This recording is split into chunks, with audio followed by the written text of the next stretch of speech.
मान्यवर अध्यक्ष जी, उपाध्यक्ष जी और हमारे उपस्थित यहाँ मंत्रीगण श्री पूर्णचंद जी, कमलेश नाडा जी, ज्योति यादव जी,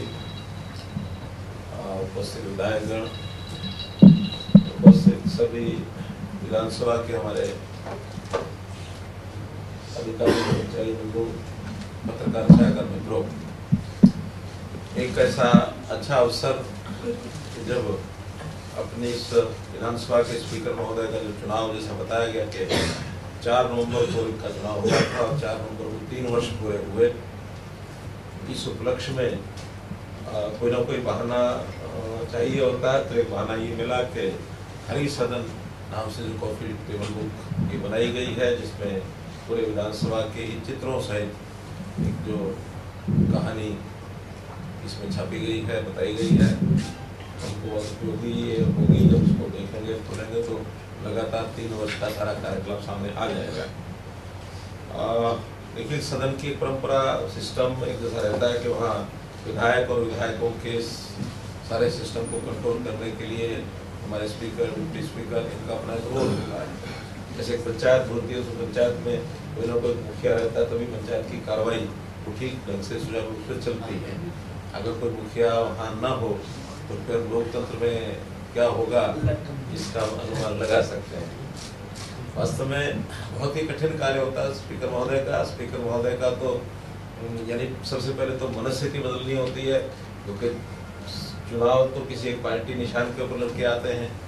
वहाँ तो जो चुनाव होता है फिर वो पार्टियों का भी आपस में जो एक दूसरे से विरोधाभासी और सारी बातें चलती रहती है फील्ड में।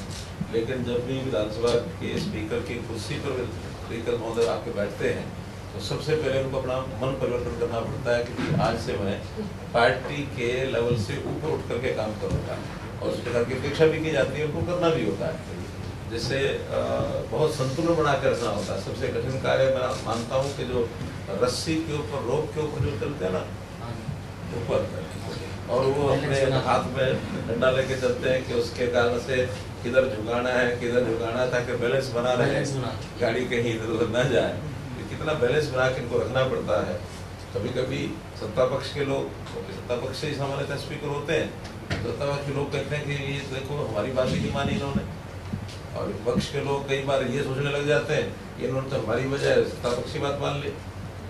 ना तो सत्ता पक्ष की मानते हैं, ना विपक्ष की मानते हैं। जो मर्यादाएं हैं अपने यहाँ, संवैधानिक सिस्टम जो बना हुआ है, जो एक विधानसभा का कार्य की एक प्रणाली है, उसके हिसाब से चलाना होता है। बड़ा कठिन कार्य है, लेकिन फिर भी बखूबी 3 साल, चाहे हमारे स्पीकर महोदय हों, चाहे डिप्टी स्पीकर हों, उन्होंने जिस बखूबी तरीके से विधानसभा का संचालन किया, बड़ा सराहनीय है।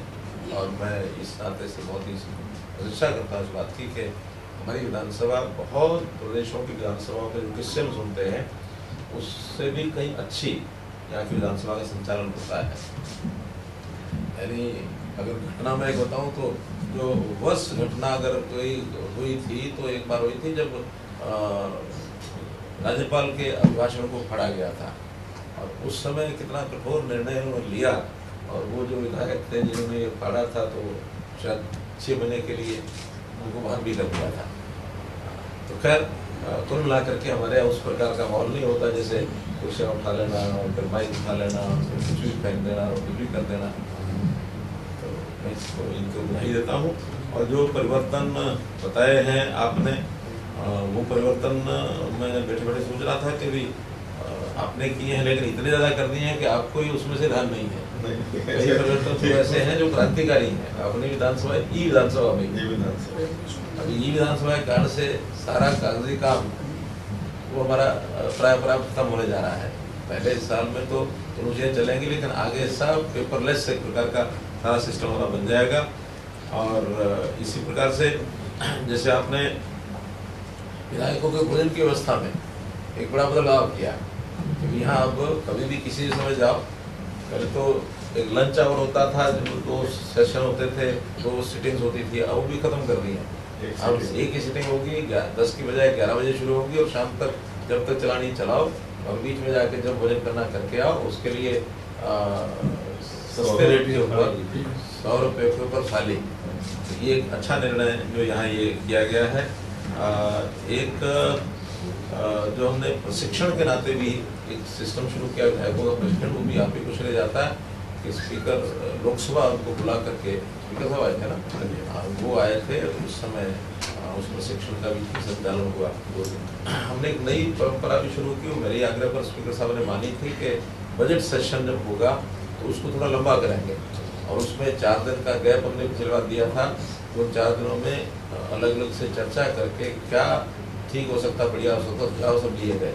विपक्ष को भी खूब अकोमोडेट करने की कोशिश वो स्पीकर साहब के ही निर्देश पर वो सारा कुछ जो चला है, अच्छी एक चीज़ ये हुई है। विधायकों की झंडी का जो विषय है, क्यों झंडी दी है ना विधायकों, वरना क्योंकि एक बार तो प्रधानमंत्री के निर्देश पर सब तिरंगे झंडे पहले लगाते थे, वो तो उतर ही गए, लेकिन विधायकों को लगता था भी कोई पहचान तो होनी चाहिए, हमारे अधिकारियों के गाड़ियों पर तो झंडी होती है, इसलिए स्पेशली विधायकों के लिए झंडी का भी प्रावधानियाँ किया है। उसके कारण से पहचान बनी है कि हम विधायक कहीं भी आता जाता तो पता लगता है कि है। कई विधानसभा ने फॉलो किया। इसी प्रकार इस विधानसभा का एक नया भवन बने, इसके लिए भी भरपूर जितने भी प्रयत्न स्पीकर साहब की ओर से रहा, वही एक कारण मैं मानता हूँ उस बात का कि हम उस पर आगे बढ़ गए हैं। जगह तलाश भी कर ली है, उसके ऊपर सहमति भी बन गई है, फॉर्मेलिटी होनी बाकी है। उस जगह को लेकर के नया अच्छा भवन बना करके और हरियाणा विधानसभा का अलग से भवन होगा, ये श्रेय भी हमारे स्पीकर साहब को जाता है। कुल मिला करके काफ़ी जो अदल बदल परिवर्तन सब हुए हैं, इसके लिए भी मैं समझता हूँ कि एक अच्छा कार्यकाल 3 साल का निकला है, और आगे क्योंकि लिमिट होती है इस कार्यकाल की, सरकार के साथ ही कार्यकाल ये चलता है, जैसा 5 साल का सरकार का कार्यकाल होता है वैसे ही स्पीकर साहब का भी होता है। अगले आने वाले ये 2 साल इस सेशन के हैं, सत्र के हैं, और इसी प्रकार से आगे बढ़ते रहें। मेरी बहुत बहुत शुभकामनाएं, मेरी बहुत बहुत